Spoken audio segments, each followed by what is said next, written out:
Bwana Yesu asifiwe. Amina, Bwana asifiwe. Amina, za ibada. Nzuri, tunamshukuru Mungu.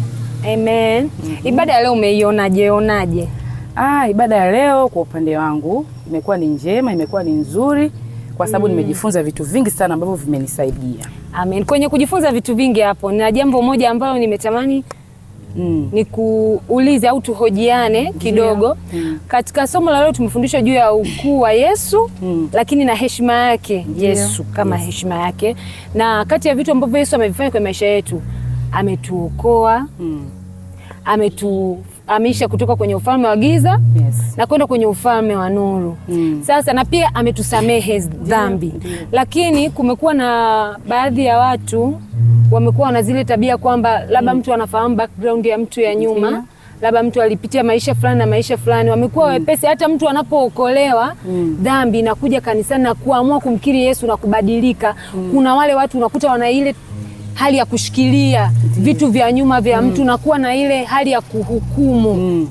Nitaka kusikia unataka kutuambia nini hapo kwa wale wanaohukumu watu ambao tayari mtu anasema nimeokoka, nimempokea Yesu, nimebadilika, lakini bado mtu ana judge hivyo.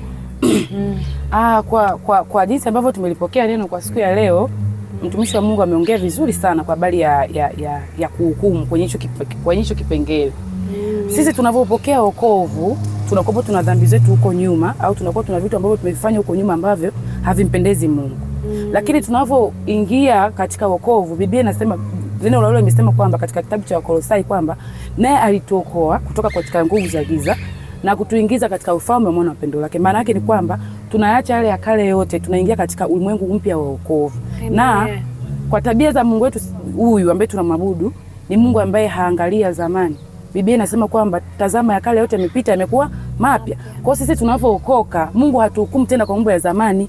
Tunaandikwa katika kitabu kile cha uzima na matendo yanaanzia pale kurekodiwa mapya.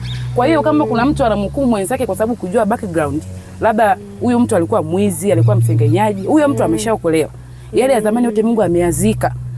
Amekwenda kufufuka pamoja na Kristo pale msalabani. Kwa hiyo kama kuna watu ambao wanatabia kuhukumu wenzao kwa sababu kujua historia zao za zamani, tuache, kwa sababu mtu anavyoamua kumkiri Yesu na kumpokea Yesu amekuwa kitu kipya. Na Mungu anamuona kama ni kitu kipya. Tunaweza tukaona kuna mtu anashuhudia mimi nilikuwa ni jambazi. Tulishakuwa na mtumishi wa Mungu mmoja anashuhudia kwamba alishakuwa ni jambazi.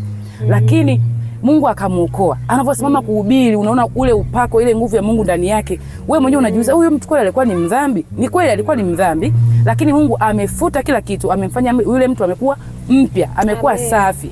Sisi wenyewe tulikuwa tuna dhambi zetu kabla, tulikuwa tumefungamana na mila na desturi za makabila zingine ambazo hazimpendezi Mungu, lakini Mungu alivyotuokoa tumekuwa wapya. Kuna watu wengine sasa hivi akituona, huyu ndo huyu ambaye alikuwa anafanya hivi, lakini ni kweli Mungu kaniokoa, ameniingiza katika ufalme wa mwana wa pendo lake ambao ni ufalme wa nuru. Amen.